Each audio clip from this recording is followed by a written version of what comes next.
Welcome to Musicians versus the World, the podcast where we explore aspects of music and musician life that may not have been covered in music school. I am your host, Christine Smith. And our longtime followers of this podcast are going to be very excited to see our guest today. We first met Dr. Malena McLaren in 2022 while talking about neurodiversity in musicians, specifically when it comes to sight reading. And she has graciously agreed to come back to our program to discuss her other passion, Spanish clarinet music. And she's going to tell us about her years-long journey to find some real hidden treasures and share them with the world. And now, as a refresher about Dr. McLaren, Malena McLaren is a professor of clarinet at Northwestern State University of Louisiana. She received a Bachelor in Music Education and Master of Music degree in clarinet performance at the University of New Mexico, and a Doctor of Musical Arts degree in clarinet performance with a minor in musicology at the University of North Texas. She has recorded with the University of New Mexico Chamber Orchestra, the University of North Texas Wind Symphony, and has performed in orchestras throughout Mexico and the United Kingdom. As a member of Trio de Llano, Malena has performed throughout the US, Slovakia, and Czech Republic, England, and Spain. She is also a core member of the Rapides Symphony Orchestra and has performed solo and chamber recitals at multiple International Clarinet Fest conferences. She is an international award-winning researcher and is currently serving as Louisiana State Chair for the International Clarinet Association. So, Malena McLaren, thank you so much for coming back and joining us again, and welcome to Musicians versus the World. I'm really happy to be back and talk about really what takes up a lot of my time researching still.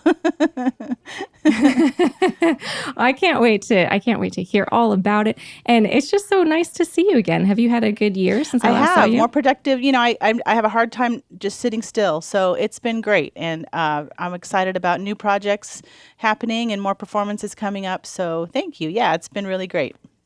Oh, good. So let's dive in to this great research, the Spanish clarinet music. I have to admit, I know very little about Spanish classical music in general. I think Albanese might be the extent of what I know. So can you tell me what it is that first got you interested in this Absolutely. topic? Well, I was the same. I think was the extent of what I knew, maybe add some Defia orchestral works to that. And going into my doctoral studies, that was really all I knew. And in my first year of study at North Texas with Dr. James Gillespie, he judged a competition, the Dos Hermanas competition in Spain. And as a gift, a thank you gift, they gave him this piece that was out of print, and for clarinet and piano. So he brought it back and came to my lesson. He was telling me about the competition, and he said, "Oh, you know what? You have Spanish blood. Why don't you learn this? Let's see what it sounds like." And of course he had heard it and he loved it. But so the minute I started playing it, I just absolutely fell in love with this piece. It was Miguel Yuste, and it was Estudio Melódico. And so I thought, well, I really have to know more about this composer. And this was all the way back in 2000, I think, maybe 2001. So as we do at that age, I just thought, well, I'll look it up. I'll look up the composer. Surely I'll find all the things I need. Okay, roadblock number one was about to happen. So the only thing I could find was a couple of paragraphs in Pamela Weston's research, which is fantastic, but she had just a couple of paragraphs about him, and it stated in there, it was a brief biography, that he had written over 100 works for clarinet. And I thought, well, how do we not know about this composer? This is amazing. So that's what started my journey. So for the next probably 5 years, I finished the dissertation, graduated in 2005. So I was doing research on this, and I that was the end of my looking in books. There was not much to find. There were some articles written, and I learned quite a bit doing that. But really what it boiled down to was communicating with living clarinetists in Spain who could help me. And so with my broken Spanish and their very good English and us just communicating, I made some amazing friends over there who were so helpful. Pedro Rubio is one of them, and Carlos Casado, those two in particular, were amazingly helpful. The clarinetists of the National Orchestra of Spain were also incredibly helpful. And so I gathered information, but all of it through email at that point. I had not been able to visit Spain at that point. So now how did you find these clarinetists, these friends? Right. That's the next question. Again, the generosity of people. So asking questions. Dr. Gillespie is wonderful for so many reasons, and one of those is because he knows everybody. As the editor of the Clarinet magazine, he just knew who to contact. So he said, "Okay, we've got to find more." So he got me connected through his connections with these two clarinetists, Pedro and Carlos, and it went from there.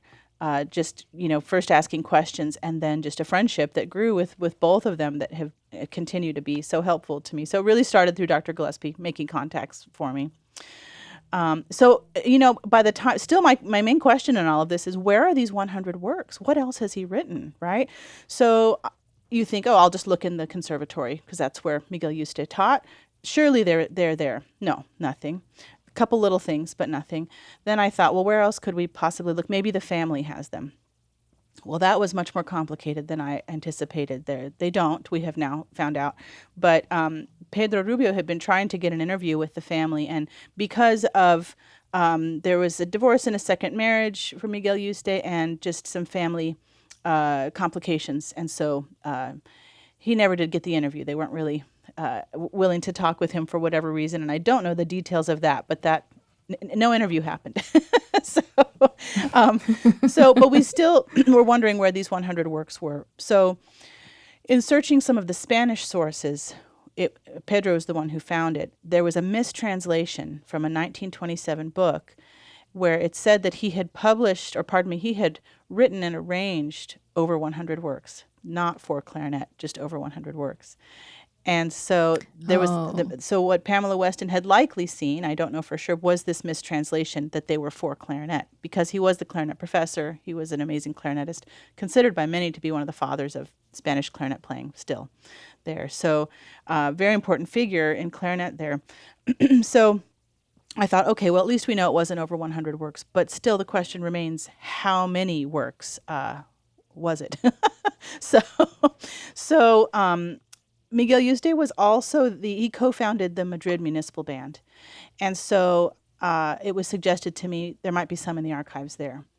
So that was where I kind of ended the research in 2005, still wondering the first question that started this whole journey. Then, thankfully, by then I had gotten a job. So I was teaching here at Northwestern State. We've got some very generous endowed professorships here. So I thought, well, let me apply for one of those and see if I can get to Spain to get into the archives. So that's what I did. And in 2011, I went over there, did some performing, did some teaching, and most importantly, got into the archives with the invitation of Carlos Casado, who wrote me a recommendation and introduced me to the archivist. It was not as simple as just showing up at the door and saying, I'd like to see what's in your archives. It was really, a vetting process. They needed to make sure I knew. They needed to know why I was there and what I was doing, which I appreciate because these are really valuable resources. So I made it there and looked in the archives, and it was a treasure trove in many ways. There was a lot of, all in manuscript, of course, of his transcriptions, his arrangements, his original works. And so we were able to see, I did not at that time discover any new clarinet works, but I was able to get some dates and fill in some blanks and actually see, okay, they did exist here. And I do see that how you could easily say he wrote and arranged over 100 works. Most of them were going to be for the band because they performed every Sunday. Oh, that makes sense. And we could talk about the Madrid Municipal Band in a whole other podcast. The history of that is fascinating as well. Still exists, still performs in public. This was really the first way that the general public was hearing music concerts. If you couldn't afford a ticket or go to the theater to hear the opera or, the symphony, these were just in the park. You had this huge park and a gazebo, and so you could come and hear hear the band, which is phenomenal, by the way. This is an amazing, amazing group. So I had the privilege of hearing a rehearsal, and it was just, I can't even put words to it. It was amazing, just an incredibly, talented and amazing group of musicians. So really great. That was very generous of Miguel Yuste to start this sort of municipal band. So there's music for everybody. And with him being such an amazing clarinetist and composer himself to write music for it, like how generous is that? I'm so thankful because now we have so many great works and the public can hear them. More of the public can hear and could hear his arrangements and others as well. So he and a friend started it and still going strong today. So really amazing. His contribution, like I said, I can't really emphasize his contribution to Spanish, not just clarinet, but Spanish music history. Definitely. Yeah. And it's incredible to me that he did so much and we've never really heard about him over here in the States. Yeah, and that's what kept me going too, is I thought people need to know about this music. This is amazing. And I'll share with you later, because of this research and just Pedro Rubio and I were talking so much about it. Anyway, the short end of that story, or the short part of that story, is he ended up starting his own publishing company to get some of these works that he was finding as well, different composers, published. And so it's thanks to him we have a lot of these works published now and available to purchase, because he was finding things in attics, people's attics, and places you wouldn't think to look. After the Spanish Civil War, a lot of the materials were either displaced or lost. And so that was something I had to learn, was that it wasn't like I could just go into a library and everything was there for me. It was, just the history of what's happening in the country, how much we know this, how much it affects what's going on. But much of that music just got displaced or lost, sadly. So to find this again is a real treasure hunt and a real journey, just finding family members and do you know about this? And he was finding pieces in just the strangest places and just really felt like it deserved to be printed and heard again. So I'm so thankful he did that, because we have a really great library of Spanish clarinet repertoire now. Yeah. Now that Correct. We didn't have like 20 years ago. Yeah. Right? Exactly. Yeah, it just sounds, as you're telling the story, it sounds like some sort of movie montage where he's like talking to this person, then across the street he goes and talks to this person. They say, I don't know, you may know, go look over there. Yeah, and you may find it. And then there on the floor in the attic, well, what's this? I'm probably exaggerating slightly, but still, yeah, I think it's just kind of a series of conversations and just finding things that was unexpected. So, yeah. But. Well, that's amazing. And so he was also, Miguel Yuste was also a Correct. teacher. Yeah. And so he's important for many reasons. I think the three main ones, like I said, he's considered one of the fathers of clarinet playing in Spain. And because he taught at the conservatory, at the Madrid Royal Conservatory, starting in 1909. And so when he got there, he completely revamped the way that they taught clarinet. It was in need of a kind of a redo. Not that what came before it was bad by any means. It has just become outdated. It was Antonio Romero was years before him, not immediately before, but he had really designed that course of study for clarinet. And there's so much great research on Antonio Romero that I'll not talk about today because it'll get me off topic, but also incredibly important to clarinet Spanish history. So he has redesigned that course. That's still the way that they teach clarinet at the Madrid Conservatory, by the way, is that how Miguel Yuste restructured it back in 1909. So that's one of the big things. Is it very different from how we learn clarinet in the States? It's a 6-year course of study, and it uses a lot of the same materials that we're familiar with here and repertoire. It just kind of outlined which materials and which repertoire and what order you would study those in. But he combined, of course, all the Paris Conservatory test pieces. He combined a lot of the method books that we're familiar with, Italian, German, and French, but also added his own works. So this is what his works were composed for, was for test pieces or audition pieces for the conservatory. So really only, I think, 2 of them were meant for the stage, but most of them were test works. So now I think we've got 9. I think that's kind of what we have settled at that is available for clarinet. It was 7, and then I learned of one more, so there was 8. And then I've since learned of one other one. So I think it's 9 is what my count is. And I may be off slightly with the most current research. I'll have to confer with Pedro again soon. But that's that, and the Madrid Municipal Band are 2 of the big things that are important about him, that we know him for, and why he's so important to the Spanish clarinet history there. Mm-hmm. Yeah. Now, did you say there were 3 things that he did? So the third thing is he performed quite a bit, and he performed in these zarzuela orchestras, and so and that kind of leads into the characteristics of these pieces. What makes them so interesting. Why is our ear? Because I found, of course, I was drawn immediately, but every time I perform them, somebody comes up and says, "Oh my goodness, what is that? Where can I get more of that?" There's something that really speaks to us, I think, in this music. The melodies just, I mean, I tell my students, they kind of rip your heart out and make you look at it, and then and then cry about it. They're just beautiful, beautiful, heart on your sleeve sort of melodies and harmonies. And I think we're fortunate, because I think where the history of Miguel Yuste, his biography, and the zarzuela intersect is why these pieces do this to us. So so maybe I'll kind of break that down a little bit so you can see just briefly. I won't turn it too much into a history lecture, but so Miguel Yuste was born in Cadiz, Spain, which is on like the southwestern coast in the Andalusia region. And sadly, this was in 1870. And sadly, by the age of 8, he was an orphan. So he was sent to Madrid, to the orphanage there, the San Bernardino orphanage. Now, the fortuitous thing about this is that the orphanage wanted to foster the children's artistic education, and so they started a wind band. So all the kids learned instruments. And Miguel Yuste learned the clarinet, obviously. Well, he must have had a natural gift for it, because by the age of 13, he was studying at the conservatory with the professor there, Manuel Gonzalez, who he would later succeed, by the way, as professor in 1909 of that conservatory. But so that's what took him to Madrid and got him playing clarinet. By 19 years old, well, actually by 1885, so then he's only 15, he started his performing career. He was first chair with the Royal Corps of Halberdiers, so playing in a wind band. And then by the time he's 19, he was first chair, principal clarinetist in the Teatro Real, which is significant. I mean, that he, first of all, that he rose that quickly. But the reason the Teatro Real is so important now ties us over to the zarzuela. So the zarzuela is, it's basically kind of the common man's opera.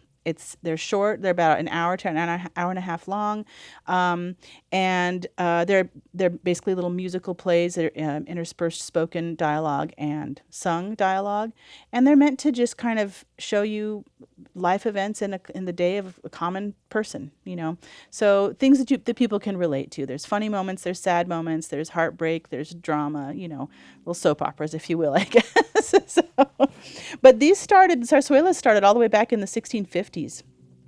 And the reason they're called that is that they were performed at the Palacio Real de la Zarzuela for the king and his guests. So that's how they got the name zarzuela.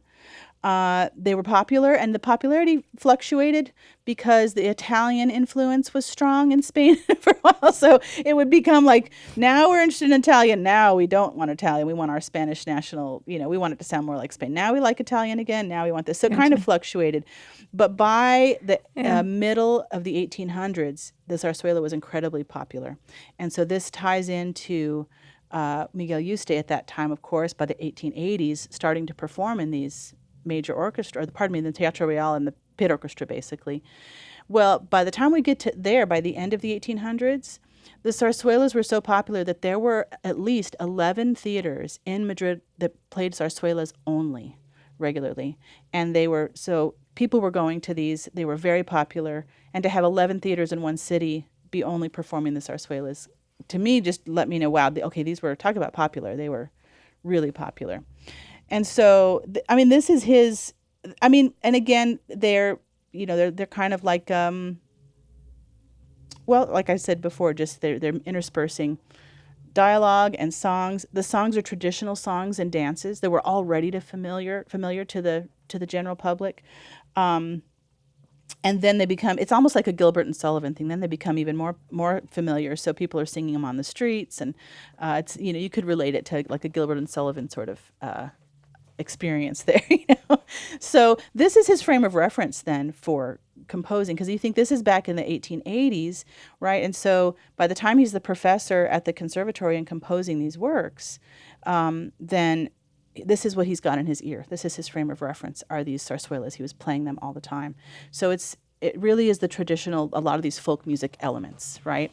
So, So that leads me into, I think what really draws us to this music. And when I started studying it and really trying to dissect it and think, why do these melodies just really speak to me so much? What is it about them? And you break it down, it sounds very scientific and almost a little bit too, sterile. But they work. Somehow they work together. So, but you can find a lot of research on just some Spanish folk music characteristics. There's some wonderful resources out there. So if anyone is more interested in this than what I am talking about today, you could certainly find bigger discussions on these. I think my dissertation is available free on electronic copy. So if anyone just puts me in, I talk a little bit more deeply about this in the dissertation, but about like the theoretical characteristics and things. So if anyone really is interested in that, you can certainly find the resources. But yeah, I'll put links in so people can Great. go down the rabbit hole. Like I will because I love that sort of thing. So I'm with you. I'll be reading it. It's fascinating to me. So, but I'm aware not everyone is super fascinated in that element of it. So. Yeah, some people just like to know why they feel the way that they feel. Yeah. And other people like to dig in the weeds. Exactly. Well, and it was interesting to me that all of these pieces I was hearing is just like, gosh, these really just are, I can't get over how beautiful they are for me. So, right. So I guess I can boil it down into three little areas that I think you're going to hear in a lot of these works. And so, and I think it's easiest. I love categories and I love threes. So this is three categories for us today. So the rhythmic elements, the melodic elements, and the harmonic elements. I think it's easy to break them down. Yeah. So, and again, these are characteristics just of Spanish folk music in general, but you definitely hear in the zarzuela music. And then as a result in Miguel Yuste's music, as a result then in a lot of these works for clarinet by Spanish composers, particularly in the 19th century. So kind of goes out from there. Okay. So the rhythmic elements you hear, one is beautiful melodies, of course, but an accent on the penultimate, the second to last syllable or the second to last beat of that phrase.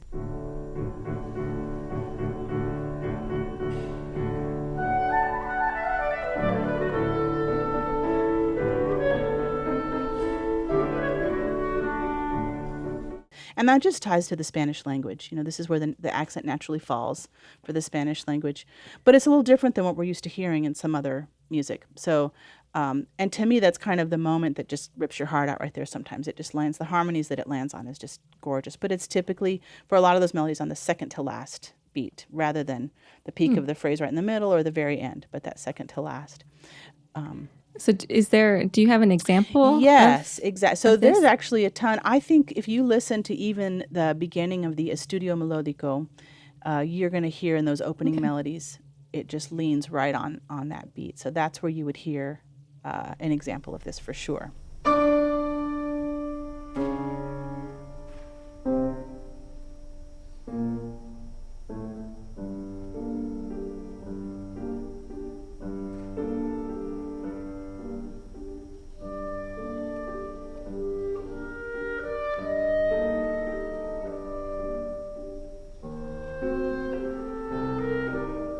The other things that you definitely hear also in that example are repetitive rhythmic patterns, like a dance type of rhythm, long, short, just a long, short, short, long, short, short, or something similar, which seems so simple, but it really adds kind of that Spanish folk music element to it. So you'll hear that also in that example.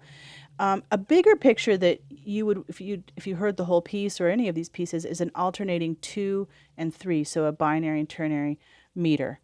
So you kind of have to hear a bigger section to hear that, but that's really common, kind of this back and forth from a duple to a triple meter. Would they do that like from one measure to the next? They'd go 1, 2, 1, 2, 3. It's 1, actually 2, like a bigger scale. It's more like by section. So you might have a whole section in 3, and then it'll switch over to a whole section in 2, or vice versa. So yeah, that one is a bigger scale. You'll see it not necessarily within a smaller, but as a macro of the whole piece. So, yeah. Oh, interesting. Okay. So those are really common rhythmic elements you'll hear. The melodic elements, a lot of this relates to what we think of in opera, like this unmeasured melody. So it sounds like a recitative, a dialogue, basically. You get this beautiful idea, and then the piano answers a beautiful idea, the piano answers. So you hear that at the beginning. In particular, the beginning of the Capriccio Pintoresco is a perfect example of that unmeasured and recitative dialogue. And you can also hear in that the melodies are aria-like, that you could sing them. they're gorgeous. And really any of these pieces, but both the Estudio Melodico and the Capriccio Pintoresco, just pick any of those melodies that you're hearing, those themes are very much aria-like. There's an interval, this is melodic and also harmonic, but I'll mention it here. The interval of an augmented second or a minor third, not only in the melody, but in the bigger picture as well. So sections will do that sort of movement, the augmented second or minor third. And it gives it that very much that folk element, almost modal, you know, if you could, there's some tonal ambiguity, which I'm getting a little bit ahead of myself, but I think that adds to it, is that it's not really a scale you're used to. It kind of is, but not really. So it's more about introducing some harmonies that will really are more interesting because they pull your ear a little differently than you're expecting. Okay, so what mode is it the most similar to? Like if you were to describe it. I don't know that you could answer that with one. I think the whole point of just that it's ambiguous. In fact, I think it's easier, as I was analyzing the works, you could definitely find tonal harmony in it. You can call it a key. This is in D major. This is in G minor. Then we move to here. Okay. And I think the modal part comes in more with how he's using chromaticism to kind of pull us a little bit away from the key, but not really. It comes back to a tonal reference almost every time. I think that dates back to like the Roman and liturgical influences way back at the beginning, you know, from the folk music elements that kind of bring in more of a modal spirit and feel than a very specific, we're using this mode here and this mode here. So... yeah. Gotcha. And this is the chromaticism, and in particular that use of that augmented second or minor third in sometimes unexpected places that I think kind of make us wonder, wait, is it in that key? And then you think, and then it goes a little further and you think, oh yeah, okay, it's still in that key. Yeah. So that's very characteristic that you said the 1880s. It seems like other European styles were kind of going towards that as well at around that time. I agree with you for sure. Yeah. But it had that folk element in there that made it like uniquely Spanish. Yeah, exactly. And then you get, you know, if you want to kind of turn the microscope in a little bit, you'll find moments of these kind of like falling thirds, but really I think it's better to characterize it as a terraced downward motion, bia, bia, bia, bia, bia, bia, bia, something like that, but not literally thirds. Again, this kind of ambiguity. Thirds, not quite. Okay, now it's thirds. Oh, wait a minute, now it's not. But it's this terraced downward motion.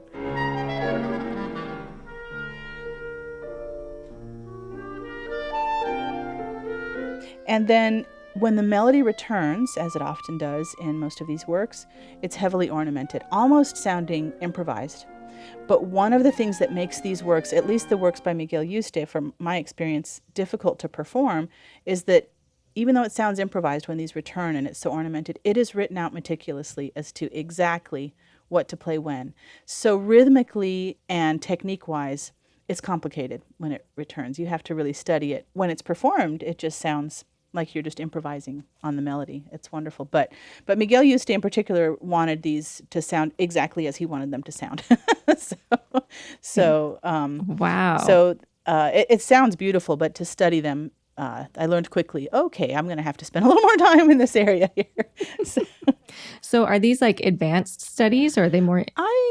They're for the advanced clarinetist or more? Yeah, I would say so. I think they're upper level, maybe graduate level. It depends on your studio and everything, of course. But I learned these in my doctoral work, and they were certainly a challenge for me. And when I teach them to students, it's typically my master's students that will tackle them, with an exception here and there, of course. But yeah, I think the rhythmic reading is tricky. You've got to really have a strong rhythmic. You need to be able to read well, especially rhythmically, and then just understanding the style and somehow turning that so it doesn't sound mechanical, so it doesn't sound like you're just typing out notes. So the ensembles is not difficult at all. The piano part and the clarinet part fit together beautifully. So that's nice, at least. It's just getting your part to sound like it's not as hard as it is. Isn't that our story of our lives, though, right? Yeah, that's par for the course, yes. So now you said there was a harmonic Correct. structure. Yeah, so like we said before, this kind of tonal/modal ambiguity and this large motion by minor thirds or augmented seconds. And then the use of parallel thirds happens quite a bit in the accompaniment, and so and I don't think that's, that's not super unique, but it's often enough that I included it in my research, because I think it really is kind of an element that when we hear the accompaniment, and it typically will happen with the dance-like rhythms. There'll be parallel thirds there. So again, not specifically unique to this type of music, but it really does help define, at least with the other things mixed in. But the biggest thing is just kind of the chromaticism, and you do have tonal centers. But as I was trying to analyze these pieces, I figured out, at least for myself, they made a lot more sense if I looked at it as tonal areas versus a chord by chord by chord analysis. That got very frustrating for me as I was trying to analyze them, because I would find, great, it's this chord, it's this chord, it's this chord. What the heck is going on here? Okay, it came back to this chord, it came back to this chord. So, and I know Miguel Yuste from an interview I got, I'll make this story short, but one of the, Carlos Casado is, again, wonderful network in Spain, and he was able to interview on my behalf, so I have a transcript of that interview. And not just my behalf, for all of our behalfs, but with, I think Jose Aviles is his name, who knew Miguel Yuste, was still living at the time when this happened, in the early 2000s that the interview happened, but he knew Miguel Yuste. So it was one of his students. So he was able to say the way he composed these works, Miguel Yuste told him, I just write what I hear in my head. I know what I hear in my head. I know what I want to put on the page, and I just put it down. So I'm not writing according to any tonal rules. I'm writing what I hear. And so when I got that interview, it really helped me to think, okay, it's all right if I'm not analyzing these pieces chord by chord by chord. That was not how they were conceived. They were not as he was hearing them. He's hearing a tonal center. And again, back to his frame of reference being mostly the zarzuela and the folk elements there. That is such a beautiful, not robotic way to compose, I think. But then he was very meticulous. He's like, no, this is what I hear. It needs to be played this way. The melody must be exactly this. But the harmony, yeah, exactly. And, that might be why it really at least speaks to me. I think just that, I think it really came from his heart and his frame of reference. I think it really comes through, even all these years later, in the way it's written, that it was conceived with such, more with the heart than with the head, maybe. I don't know if that's a fair statement, but yeah. But when I received the transcript of that interview, it really helped me to reconcile some of the ambiguity I was finding, and my concern that, how can I write a dissertation on this if I don't have all the answers, Yeah. Yeah. So that's beautiful. So if we want to hear some of this, because I'm not a clarinetist, so I won't be able to play it, but if I were wanting to listen, who are some people that are performing this right now? Absolutely. So I'm going to tell you the people who, I'm sure there are more recordings out now, but the ones who I still go back to, some of these performers, because they still, I just think, are wonderful recordings, and they're all professionally available. Pedro Rubio, of course, he has quite a few CDs out with his wife, who is an amazing scholar and musician in her own right, Ana Benavides. She's an amazing pianist who has done extensive work on 19th century Spanish music. Not just clarinet music, but they are an amazing duo. So they're kind of my go-tos as one of the definitives of how to perform this. Carlos Casado has a couple recordings out as well. Enrique Perez Piquer has a whole CD of Miguel Yuste's works and other recordings as well. He is a principal of the Spanish National Orchestra. He was incredibly helpful. I was able to talk with him in an interview. When I went to Spain in 2011, I met with Carlos as well, who also plays with the National Orchestra of Spain. And so I was able to go to a rehearsal of The Rite of Spring, which was amazing. And on the break, he came out and got me, and he said, come on back, have a coffee with us. So I got to sit with the whole clarinet section, who are just Enrique Perez Piquer and Jose Tomas and Carlos as well, who just had so much to offer. And then there was a surprise guest there, Maximo Pavon. Maximo, oh my goodness, his last name is escaping me. I apologize, but it's Maximo Pavon. And he also knew Miguel Yuste. He was, I think, 90 at the time, something like that. And so he was there for me to ask questions of. So just, again, my experiences with this I've been so lucky. And every time I think I've hit a dead end, there we go. But this is where I got a story from Miguel Yuste's daughter from his second marriage, because Enrique Perez Piquer knew her. Anyway, and it just explained how some of his music was probably lost during the Spanish Civil War just because of the takeover of the city and some of the soldiers taking over certain homes depending on where they were. Miguel Yuste's house happened to be on a bluff, so it was a prime spot to be taken over. And unfortunately, he had some music at home, and it was lost during this whole this whole situation. So, but I wouldn't have known that without this story. So, but Enrique's recordings are beautiful as well. And there's someone who I've not met, but I love his recordings. And I'm sorry if I'm mispronouncing his name. Joan Enrique Luna, or Yuna, I'm not sure how he says it, has some recordings out as well. And I hope to meet him at some point. I have not met him, but also beautiful recordings of these works. I know there are more out there now, but those are my go-tos. And you should be able to find any of them on Spotify. I have the actual CDs because that's how old I am, but but I'm sure they're available on Spotify now. So I'm sure they're on Spotify too. And one of the sad parts of this story is much of Miguel Yuste's music is out of print and not available.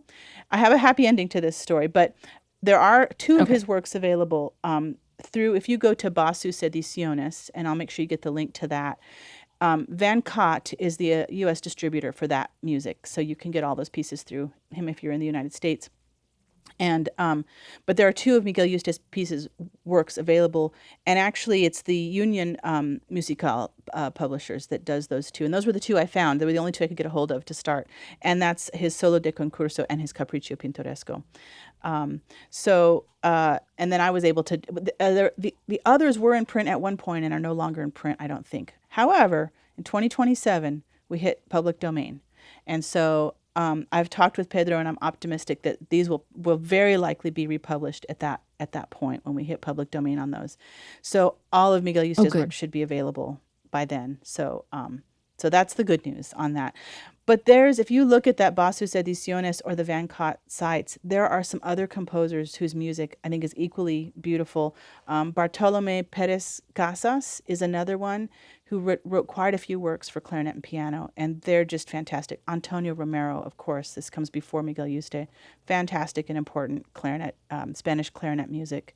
Enrique Calvist and Ramon Carnicer, and then Miguel Wirtz, which is not a Spanish last name. That's another interesting story. But WIRTZ have some great works out as well. And that's just a small sample list. If you look on Pedro's website, you'll see others. He also, what is available in the public domain, he has available on his website for free download. So there's some. So what is his website? BassusEdiciones.com. Yeah. Bassus and I'll make sure you get that link Okay. to post for everybody to be able to find it. But it's great. He's got some wonderful things available for free download, some clarinet quartets, some duets, and other things. And Miguel Yuste wrote works not just for clarinet. We've also discovered a few for other instruments in the course of all of this as well. So those are on his website as well. So, so there's ways you can find out more information for sure. Mm-hmm. I love this.